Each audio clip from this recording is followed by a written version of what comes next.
This is the Mile High Five podcast with Carl Jensen and Doug Cunnington. We have authentic conversations about the journey to FI, health, happiness, and some very odd tangents. We interview FI experts, side hustlers, people on their way to FI, and those who have reached the other side. Join us every week, and if you want the show notes and links and all that other stuff, head over to milehighfi.com. Hello, world, and hello, Cincinnati. Welcome to the Mile High Fi podcast. I am Carl Jensen with my co-host. I'm Doug Cunnington. Doug, where are we right now? We're in the Fairfield lobby. This is an area where, and I don't know, 12 hours from now or 12 hours ago, it's like a party scene down here, like a bar. And we're in Cincinnati because we're at the EconoMe Conference. It's currently Sunday afternoon, and we look tired. I got to be honest with you. When I looked in the mirror today, I was like, man, I look like 20 years older. It looks rough. And you look even worse. No, I'm just kidding. Thanks, Doug. Yeah. But it's great. It's good weather here. It's actually sunny and pretty nice. And it's been a fun weekend so far. Yeah, it's been super fun. And today we're going to talk about some of the observations that we have both taken note of here, both in the presentations and with a lot of the attendees that we've talked to, and that is the evolution of the FIRE movement. I've been around this whole thing for like 12 years now, and I think it's drastically different. And I think recently it took another turn, which we've heard at least 2 or 3 people talk about in their presentations, and we've heard attendees talk about this at all. So we'll get into that a little bit as well. Where should we start, Doug?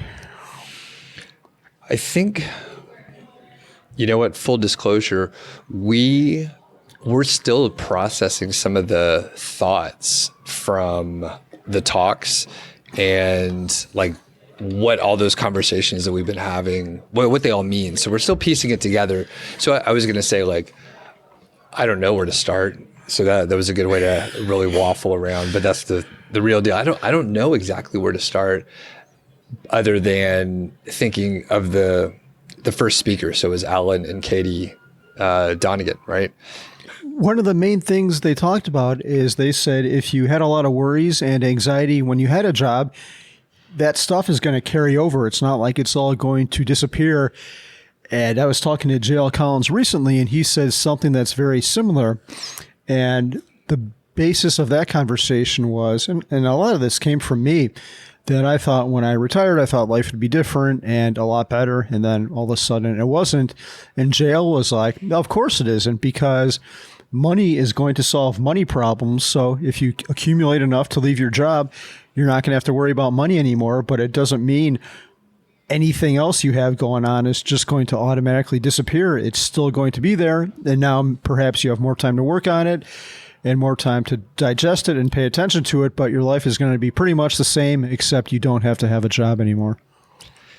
Yeah. And this gets deep, I think. And we'll continue some of these thoughts in our happiness series, which I think we'll have like a 5 or 6 part series coming up before long.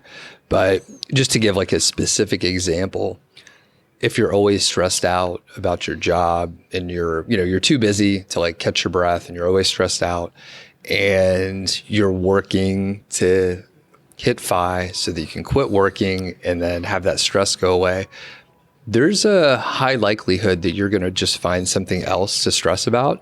And maybe it's even a positive thing. So let's say you're like, oh, I'm going to travel. Like a lot of people want to travel, see more stuff. All of a sudden you're going to redirect your stress from work into travel. So like whatever it could be, like you're not happy with a hotel or like any little thing that goes wrong in your planning totally derails you. And then you start fretting about all of that, which obviously is like, it's a completely different situation. Now you're essentially complaining and stressing out about leisure activities, which just seems silly. Did you run into that? Like you stopped working? I mean, you gradually went down, but like, what was it like for you, Carl? Yeah, absolutely, Doug. I have 2 thoughts on this, and I'll get to my second thought in a moment. But my first thought is exactly what you just said. And I'll back up a second and say that I may not be the most well-adjusted human. I'm kind of a pessimist and kind of the type to worry. So what you just said, Doug, was absolutely true. Instead of worrying about losing my job. That was always my big insecurity thing, the thing I'd worry about, like, oh no, I'm going to get fired or laid off. And then you just find other things to worry about. If you have a personality like mine, it's going to transition to, oh, what if the kids don't do this? Or what if this other thing happens? And you pretty much feel the same, even though what you're worrying about isn't quite as drastic. Like losing your job is a terrible thing, and forgetting to pick your kids up from school isn't nearly as bad, or any of the other silly things I worry about. I just threw that out as an example, but the baseline happiness pretty much feels the same. And it's at that point you realize that money or lack of a job isn't going to cure anything. You've got some other shit that you have to work on with yourself. And don't forget the second thing, but I want to give I'm going to reveal a couple things. So I'm pretty chill most of the time, right? Most of the time I see you get anxiety over like maybe getting places on time and stuff like that. But for the most part, you're right. Yeah. You're like 10 or 15% of what I am, I think. So normally pretty chill and double-edged sword. So the funny thing is I'm very chill, even in very stressful situations. And Elizabeth, my wife, I think she finds it slightly infuriating because it's just like, you're relaxed even now. Like there's a lot of stuff going on. And in my opinion, that's the best time to be relaxed and not freak out, because it's a high stress situation. So double-edged sword, of course. The other part is I do stress about stuff. It is stupid usually. And we had Thanksgiving together this past year, didn't we? Is that right? It was one of these years. Yeah. It might have been. We were drinking. Super memorable. Yeah, I don't know. So I was making a cranberry sauce. I was like, oh, all right, I'm going to make the cranberry sauce. And I made it, and I thought it tasted good. I gave a little to Elizabeth, and she was like, it's a little too much on, like, I put a little cinnamon and nutmeg in there, kind of like they do in the chili at Skyline. Yep. So I put a little bit of that in there, and she was like, it's pretty heavy on that. So I like woke up in the middle of the night. Like, I'm like, oh no, I need to remake the cranberry sauce. It's like an integral part of the Thanksgiving meal, and we're bringing it to share with some other folks. And so I was just like, I got to remake it. So in the morning I woke up and I was like, hey, Elizabeth, I think I might need to go to the store and get like another couple pounds of cranberries so I can make it a whole new batch. So I was like freaking out about like this meal. And I mean, it's the cranberry sauce. Nobody really gives a fuck about it. Although I'll tell you, it was a big hit. People loved it. They were like, oh, what'd you do to this thing? It was all gone. People ate it up. So it was kind of like a pumpkin spice cranberry sauce, if I'm going to be honest with you. But did you try any of that? Do you remember it? Yeah, I did. I've never thought you've made a bad thing. There was one thing you made for the HQ a couple years ago that I thought was a little bit hot. It started to burn my mouth after a while, but it tasted good. And you always come up with really good stuff. Your tot bar or tot casserole. That might have been a different time. Yeah, that was a winner. Like, everyone you've got a winner when people tear through your dish and everyone else is still there. Like half of it's there. Yeah, that's like a cheat code. Bring tater tots. Like everyone else worked hard on their dish, and I like went to the store on the way there. It's like tater tots, cheese, and sour cream. That's it. And if you have an air fryer, man, they taste just like they do at the restaurant, deep fried. It's magical. So you had two things, and you told us the first one. Yes, I'm going to. You know what? I have 3 tips for people, but first I'll get to that other one. I think, and I don't remember if this came up in a talk, I think it might have, but one thought I've often had is FI can actually make your life worse because, and this happened to me as well, because like I had a job and we had all this house stuff going on, and I'm still pretty busy, too busy to finish our book apparently, but it's going to be done. I'm going to make our end of March deadline. You heard it here first. I think I'm going to like say I can't have any more like beer or something I like, and then I'll force myself to do it. But anyway. Start tomorrow. Yes. Start tomorrow. The brewery party's tonight. But if all of a sudden you don't have a job and you've got more time on your hands, there's a lot of problems that can be masked. Say you and your partner don't have the greatest relationship and you've got kids. If you've got a full-time job and kids, you're going to see your coworkers and your kids maybe even more than your spouse, especially if they're working.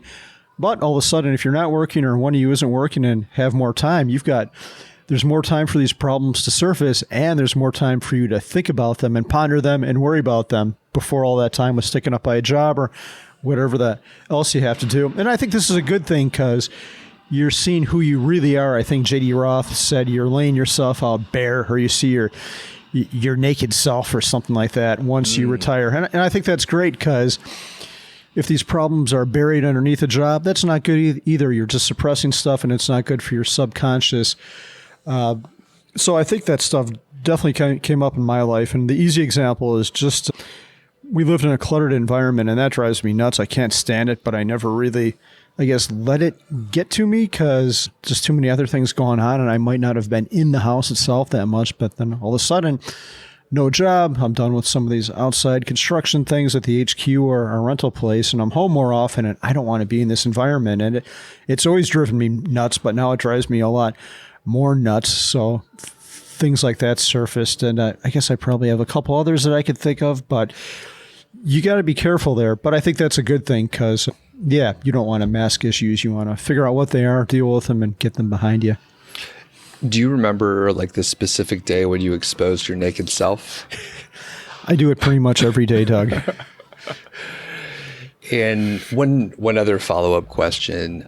Some people have been asking me over the weekend if you are finished working on the bathrooms. Are you actually done with the bathrooms? The bathrooms are done. There was a small problem with something I did in the shower that I actually have to fix when I get back, but after that, they'll be done. So I got to redo something. Okay. So super close. It's a rework. So it was done, but it was just like some whatever fine work you need to correct. Yeah, that is. I still have to put some trim in the bathrooms, and then it'll be done. But it's super close. The railing guy's coming to install that. I have to do something to prepare for him. Okay. And then all the main projects are done. We got to do some landscaping and some other stuff, but that stuff can wait. It's not urgent. So 2 weeks, I think, right? Yeah, sounds right. 2 weeks, plus or minus 2 years. So do you want to give your 3 tips? Is that a good time? I will, but there's one other thing I want to ask you about, Doug. So your partner, Elizabeth, is on the verge of retirement, and I'm super curious to hear about what your life looks like because for the longest time, you've had more free time than her, right? You've been doing your own thing.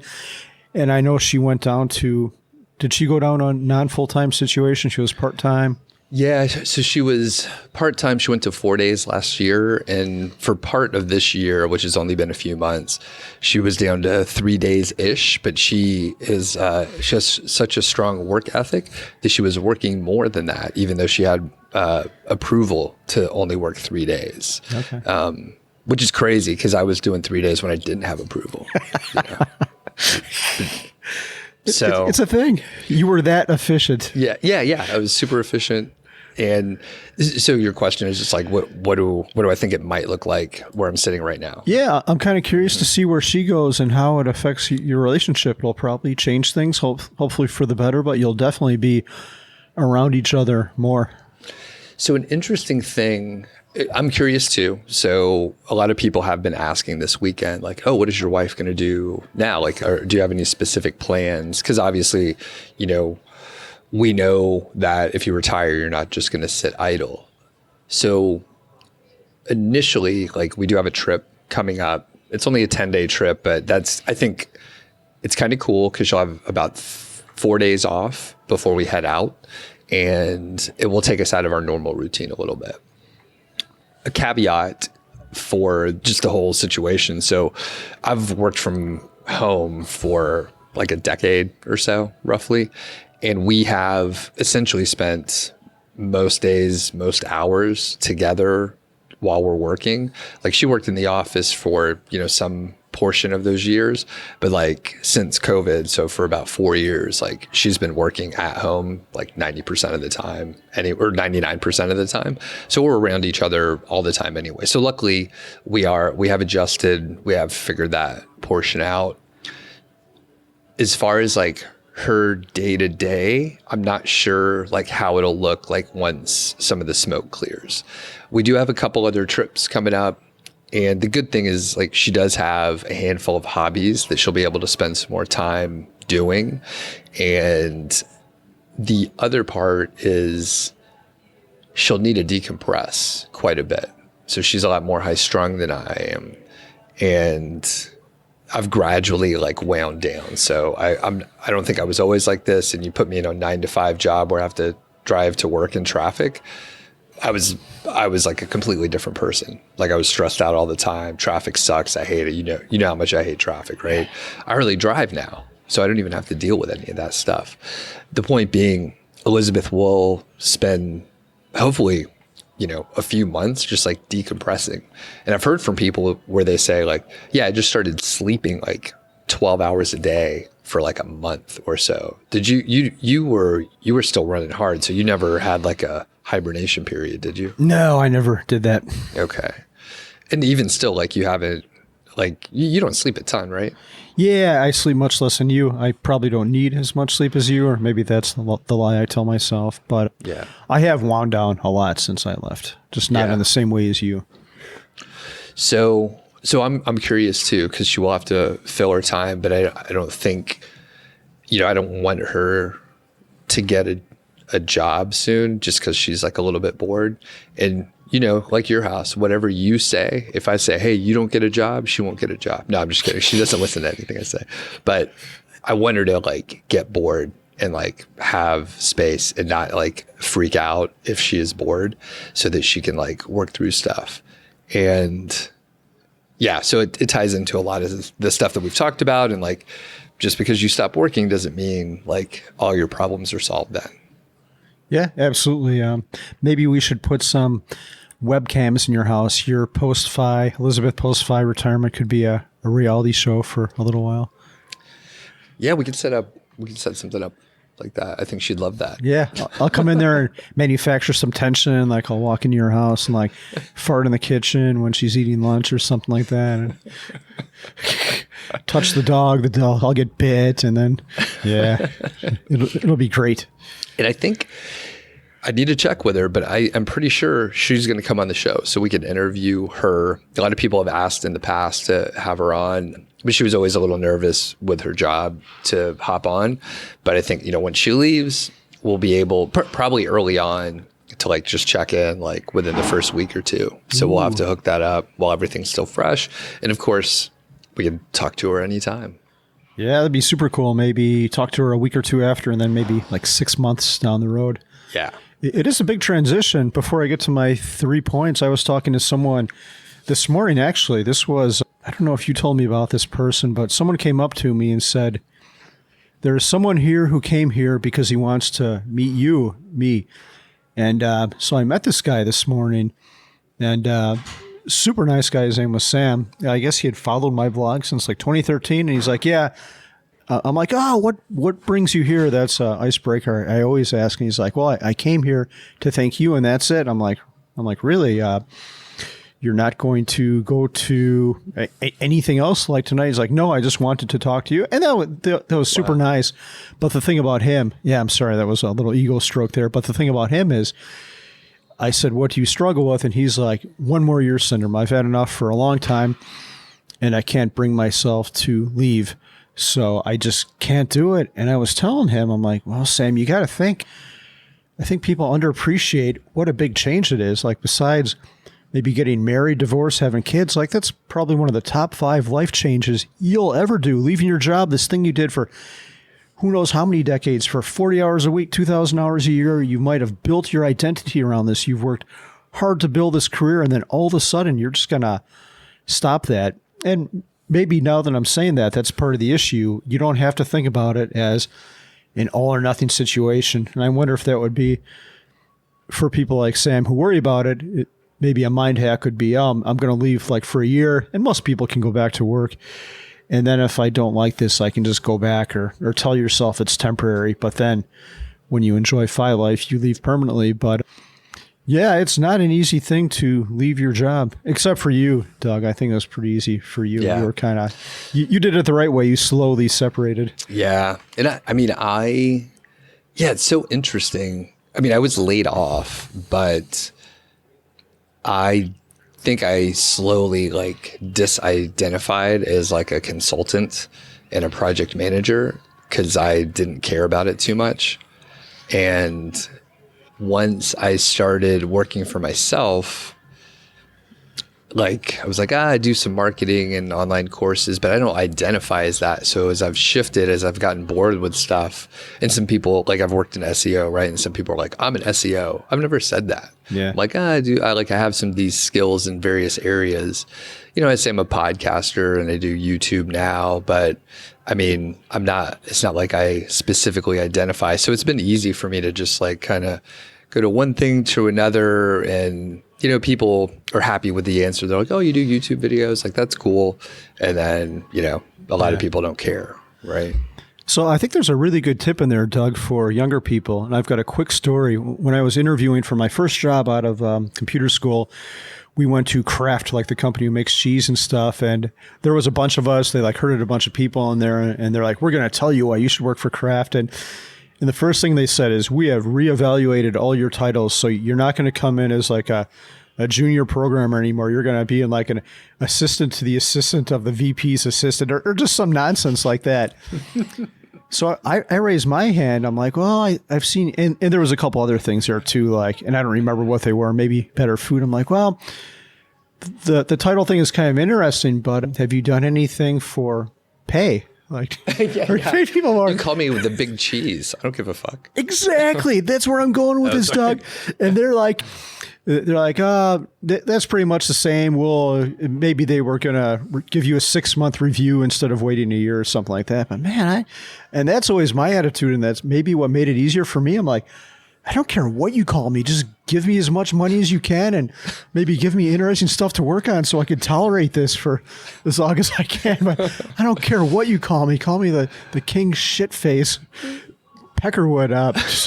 Just pay me. That's all I care about. If you like me, pay me. We should get those shirts.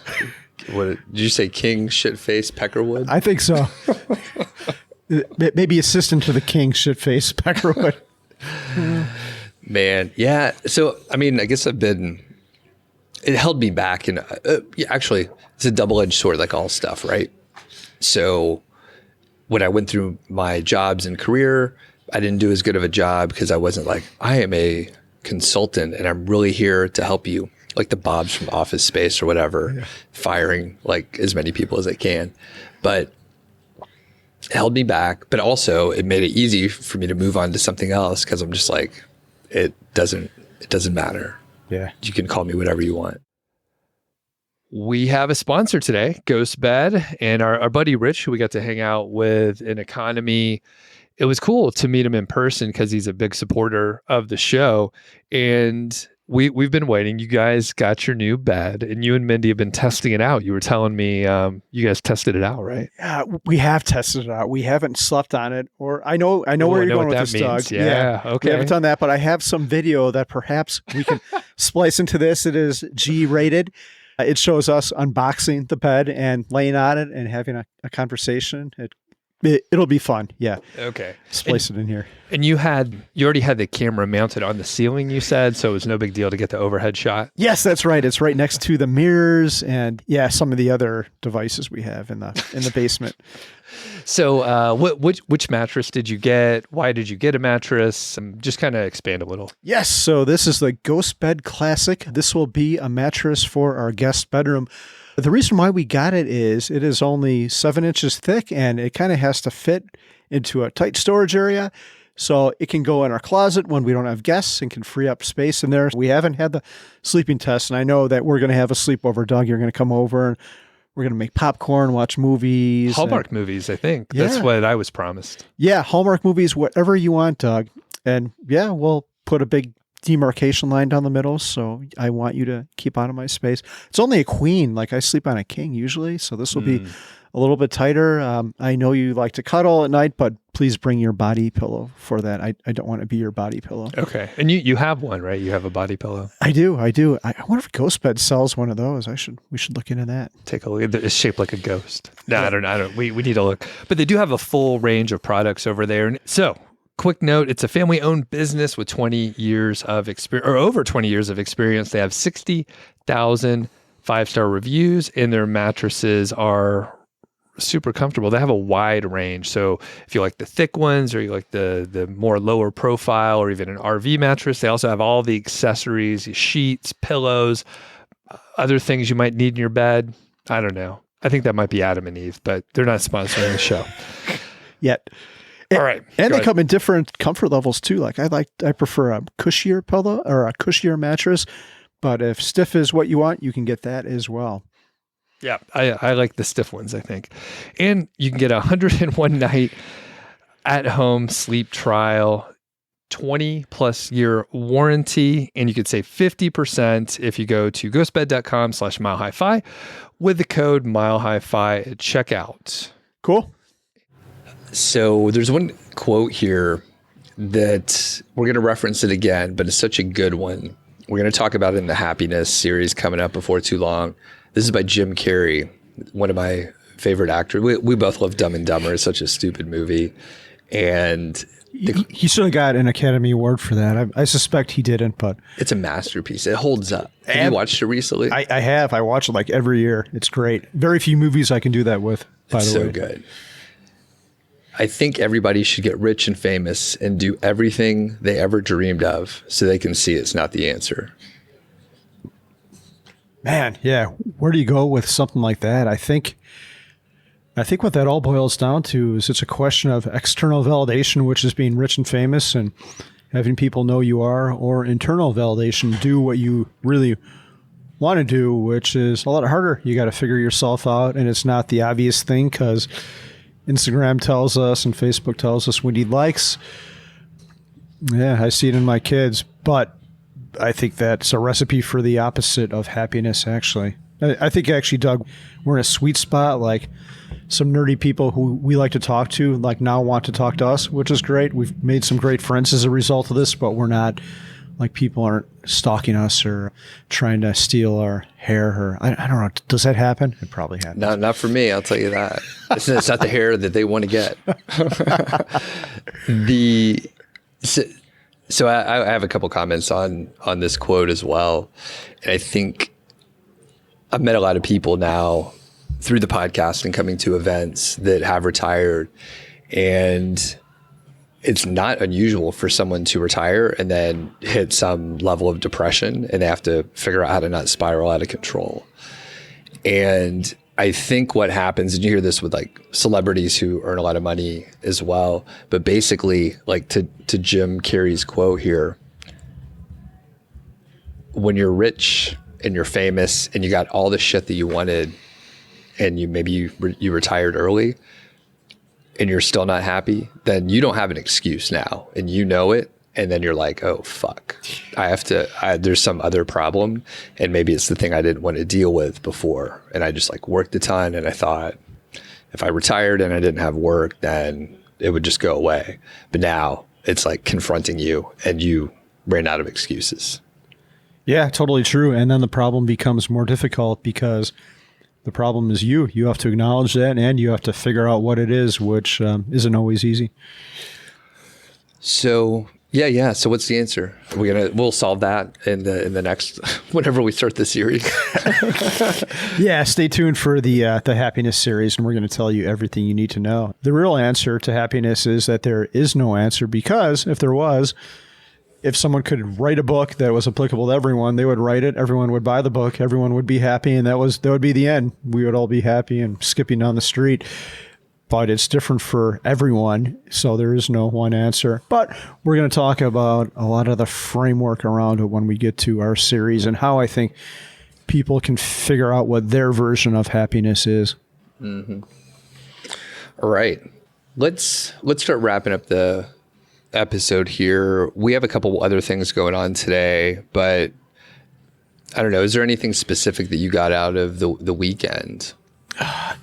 The main thing I got out, and I'll still get to my three things in a second, but the main thing I got out and how we started this episode was the evolution of FI. And I think about it like this: early on, back in 2013, when I started it, it seemed like it was all about money, and it tended to lend itself more to engineering type people who were just focused on numbers. And then you saw it get a little bit more diverse with people figuring out how to do FI with real estate and all these other different things, but maybe it was still about money at that point. And then maybe it evolved to other things, like it blew up even more and people living in camper vans and all that. But now it seems to be circling back around to mental health. Okay, now I've got this money. I might not be super happy like I thought I would. I can do anything I want, but I don't know what that thing is. And a lot of people are realizing, like me, that they have work to do on themselves and they're using the money to help with stuff like that. And I think that was the main message I got from this weekend and from talking to, Alan and Katie and JL. Yeah, people are trying to become the best version of themselves, which isn't really directly related to money, but if you've got the money to buy therapy or take the time to work on yourself a little bit, you can work on becoming that better version of yourself. So I like this direction a lot. I've had some really good conversations, including last night, about people who like, yeah, I've got it all now. But then I realize I don't, because I still have these things I have to work on, and I want to be the best partner I can be to my wife or husband. And it's pretty neat to see people coming around just trying to be good examples. And yeah, I like it. Yeah. I'm glad you brought it back around, because I forgot the theme of the episode as we were talking. So I'll keep this kind of vague-ish. So I was spending some time with like a fairly prominent figure in like our fire community. And the interesting thing is like he has done so much and like influenced and helped so many people. Yet, and he loves like the content that he is creating, but he's getting burned out a little bit. And it's like, he needs to take a little break. And I think he's going to end up taking a little break. But it's interesting because even if, he's self-employed, helping people and like doing an awesome job, like still, like you said, sort of the mental health.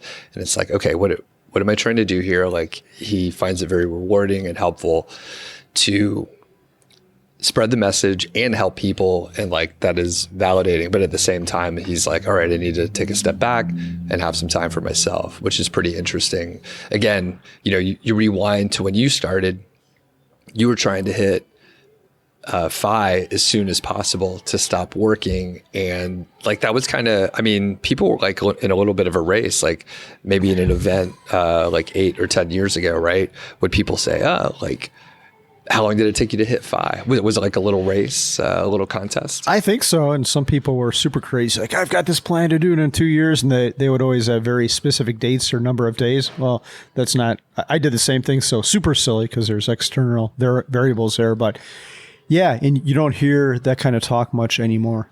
Yeah. Yeah, very interesting. And it has shifted to, a slow FI movement, or people are looking at coast FI and just like having more flexibility and, maybe going part-time.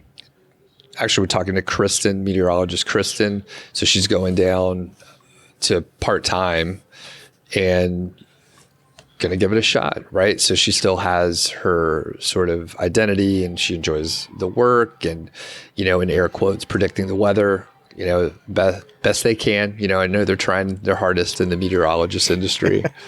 So it sounds like the natural evolution of FI, Doug. I've got a hot take here. So we went from like fast FI and then slowing down, like coast FI, and I heard someone else say slow FI, and I think there was even another word, but it sounds like it's evolving to a place where we'll just get a job, work at that for 40 or 50 years, and then retire like at 65. Is that, we'll call it job FI or career FI. It's only going to take me 40 years to do it. So I think my parents did it. They were front runners in this whole thing. Man, who knew? I saw, this could be horrible, but I'm going to try it anyway. So I watch like Instagram reels occasionally, and these guys they were putting together a plan to rob a bank. So basically they were going to go in there and apply for a job and start working there and then just keep working, and they would have money just deposited into their account like each week. And then in like 40 years, they were going to have like $2 million. And basically, they just got a job at the bank. And the one guy was like, get the fuck out of here. Like, that is not a robbery plan. Like, you're just getting a job. So yeah, full circle. Yeah, it's pretty smart. Oh, yeah. Man. All right. Should I talk about my 3 things? We could save those for our happiness series too. I don't know. What do you think, Doug? I can go through them quick or not. Yeah, you go ahead. Okay. Yeah. So real quick, this is to help those of you who worry like me a lot. I'll go through these quick. Maybe we'll expound a little bit about them on the happiness episode. But number 1, think in worst case scenarios. So in my mind, I'd always have all these worst case things, like when I worked, what if I get fired and I can't find another job? I'd always think about these things, and then I'd realize that none of them ever happened. But the thing is that even if they did happen, it wouldn't be terrible. I'm sure I would have been able to get another job, or if X, Y, and Z happened, everything would have been fine. But knowing that you know the worst case scenario and knowing that you can deal with it reduced my anxiety a lot. So that's number 1. Number 2, this is something I say to my kids all the time because they'll have some drama at school. I'm like, hey, girls, will this matter in a week from now? Will it matter in 3 months from now? And the answer to almost all that is no. And one thing I think about, we had a conversation about someone, Doug, you were telling me about how she had an issue with someone at work like a long time ago, decades at work, and she still remembered this and brought it up with you. And I think my response to you was, wow, that's interesting, because that person has probably long forgotten it, whoever did them wrong. Mm-hmm. I'm sure she is the only one who remembers it at this time. So even when stuff goes wrong, it's not going to really matter unless you do something really bad and go to prison for a decade. Don't do that. Cocaine FI, is that a version of FI? I talked to someone who knew someone who actually did that. Oh, wow. Yeah. They were cool. They were on a private plane, and they're like, oh, and the other people were young, and the other people were like, yeah, we're done with work, and we're just living our life of travel. And my friend goes, may I ask you, like, what you did in your life to get to this? Like, yeah, we ran cocaine. But we knew it wasn't a recipe for a long career. So we saved hard, and here we are. And now we never have to do that again. And yeah. So nice. Anyway. Yeah, so kids, yeah. We don't endorse this version of FI, but there you have it. There's a path for everyone. Yeah. My third one, and this is something I have to practice every day, and we've had this conversation on the podcast before, Doug, is just trying to force yourself to be positive. Like sometimes I'll see someone doing something, or I don't like a presentation as much as I thought, and I think, should I discuss that with other people? And no, the answer is probably no. So don't be cynical, don't be angry. Try to give people the benefit of the doubt, and don't even let your brain entertain those thoughts. And if you have to dwell on it, maybe try to turn it into something positive. Yeah, that last one's a good one. I think I'm usually pretty good, but yeah, like sort of your thoughts and words kind of like guide your mood. And if you're like annoyed and, negative about something, like it kind of pushes you in that direction, like for the rest of the day or a few hours. And it's like, do you want to be in a negative mindset or a positive mindset? Yeah. And like, it's just, no, and like complaining or something like that. Like no one really wants to hear like complaining. So even yourself, yeah. It just brings other people down and brings yourself down. It puts you in this like bad cycle. And I actually have a fourth bonus, which is something, or a bonus number 4, which is something I'm thinking about with us.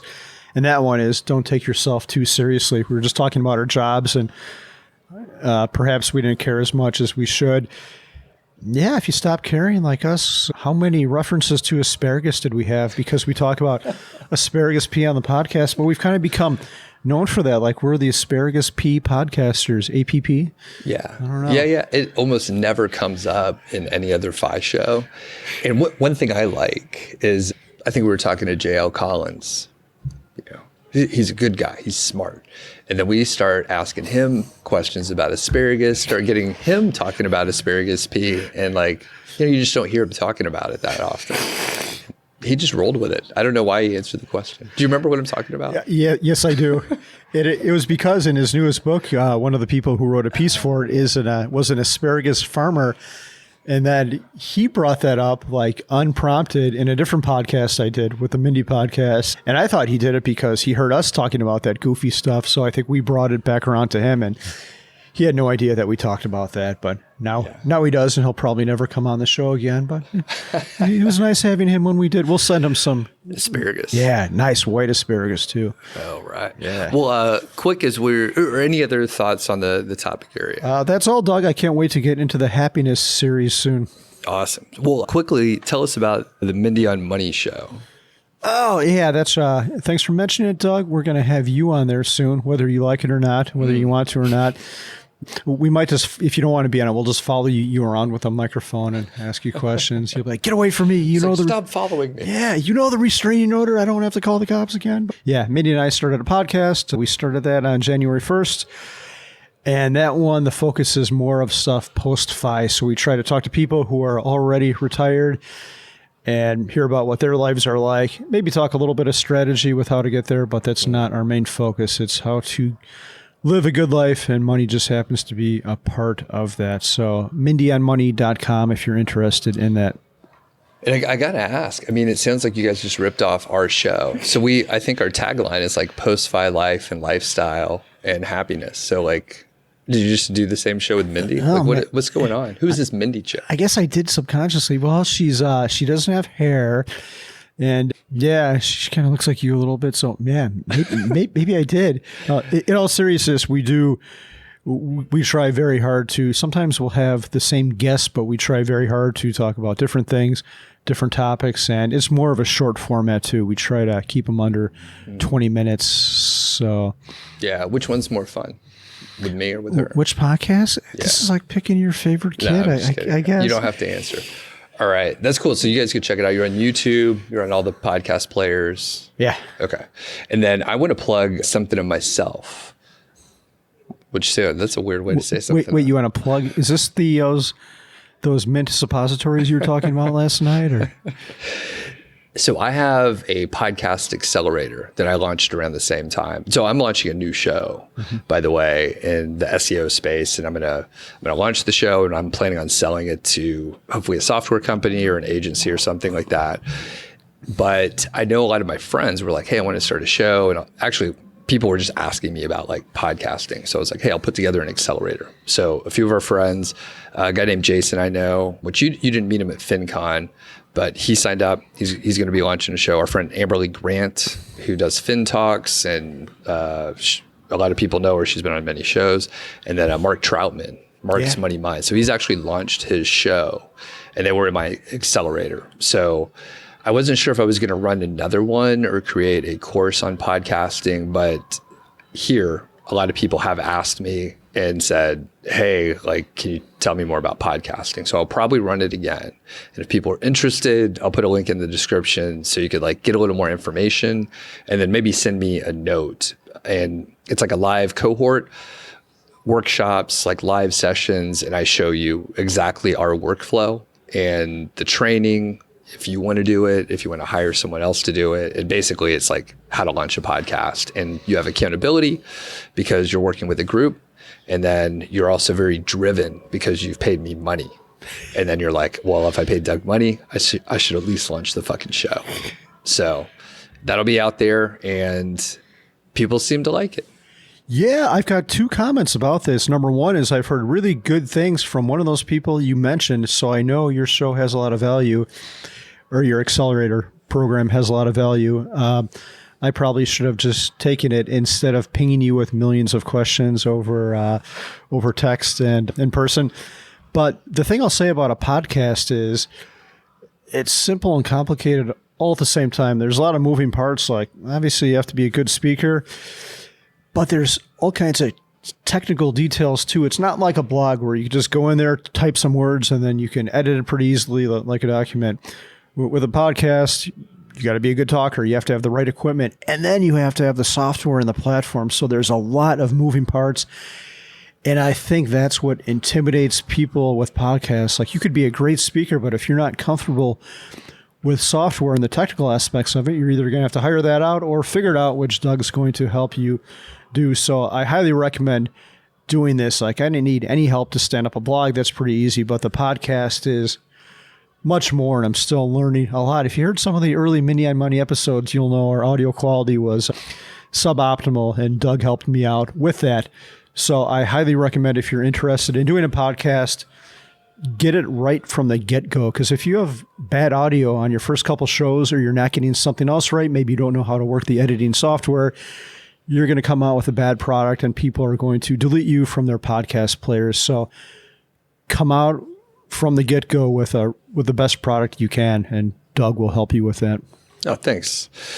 Yeah. So we'll link up if people are interested. Maybe I'll run another one, but yeah, it's fun. I love podcasting and all the details and stuff. And it can be a pretty simple process. I mean, I can show people how to record on their phone if that's all they have. But if you want to have we have microphones here that I brought from home, and yeah, it can be a little straightforward or a little more complicated, but yeah, cool. And we'll link up to Mindy on Money so people can check that out. And yeah, anything else? Yeah, just that you know your stuff. Yesterday, there was a podcast thing with like 500 people, and I know Doug was helping out with the audio issues, even with that. So he's good enough for a major, huge production. He's going to be pretty good for your podcast as well. So, all right. Thanks, man. And yeah, let's go hit the brewery, huh? Cool. Let's do it. Thanks for listening to the show. That was the Mile High Five podcast, and I'm Doug Cunnington, the Balder host, and Carl Jensen is the cool, sexy one. If you dig the show, please do 3 things for us. Number 1, tell a friend, a family member, an enemy about the show. We really don't care who you tell. Maybe forward them a specific show that you know that they will like. It's the single most helpful thing that you can do to spread the word. It's like giving us a virtual high five, and actually we don't give high fives in person, so the virtual kind's pretty good. And more importantly, your friend or family member or even your enemy will appreciate the fact that you were thinking of them. Number 2, make sure you're following or subscribed on your podcast app, Apple Podcasts, Spotify, Overcast, YouTube, whatever you're using, and that way you won't miss a show. And number 3, please leave us a rating and review. We read them on the show occasionally, and you might hear yours out there on an upcoming episode. Quick disclaimer, this show is not financial or legal advice. I'd actually be surprised if it sounded like it. It's really just for entertainment, and that's at least what we're hoping for. But seriously, get advice from professionals. Carl and I are just 2 guys with microphones that sit in my basement and talk. So we'll catch y'all next week.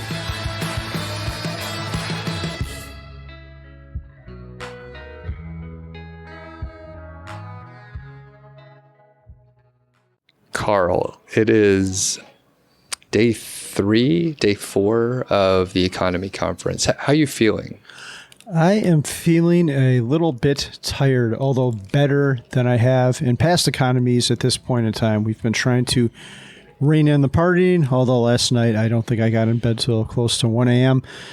Yeah, you always say to yourself, I'm just going to go down to the lobby. It'll be like 9:30 at night. I'm just going to go down for a minute, and then I'll say bye to everyone, and I'll go to bed. And then like 3 hours later, you're still down in the lobby having a good time. But yeah, life will return to normal when we get back to Longmont. How about you, Doug? How's your economy? Yeah, I feel a little bit tired too, but we have been doing a better job. And I mean, typically you and Mindy, you're veterans. You've been to a lot of conferences, so you guys will just duck out. You disappear, but basically. But you hung out a little bit later last night. And the thing is, like, the mistake that I made in years past is like you go hard on the first night and then you're just tired the rest of the time. But yeah, after learning from you, my elder, I see like, yeah, get some rest. Like, so both of us stayed up a little bit later last night, and it was good. Actually, one great thing is we ran out of beer down here, and then what do you do after that? Well, you just get a little tired and you go to bed. So it worked out. I mean, people were disappointed. It's like, oh, we ran out of beer, but really it's like we were all happy about it. So I went upstairs probably around 1 and read for a few minutes. But I mean, it's hard to fall asleep. Like you're all amped up from all the conversations you had, Totally. It is a high energy thing, and a lot of those great conversations take place late at night. So I feel like now it's the afternoon. What time is it? It's like 1:30 here, and we're here by ourselves. But if we were to film here, maybe we could splice something in like it. Well, I guess tonight we're going to be at Rheingeist, which is a brewery, but that place will be nuts, and this place might be nuts after that. But we'll see. Yeah. We'll see. All right, cool. Yeah, when we get back to Longmont, we'll actually get some rest.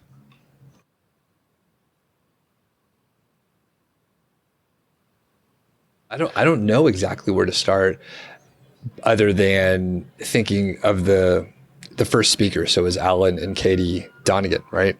And what was their topic on again? It's been a while.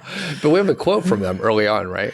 Yeah, I think their topic was creating an extraordinary life, but it went into much more detail than that. But their quote was, what is it? What you are? I'm sorry, Ellen and Katie, if you're ever listening to this.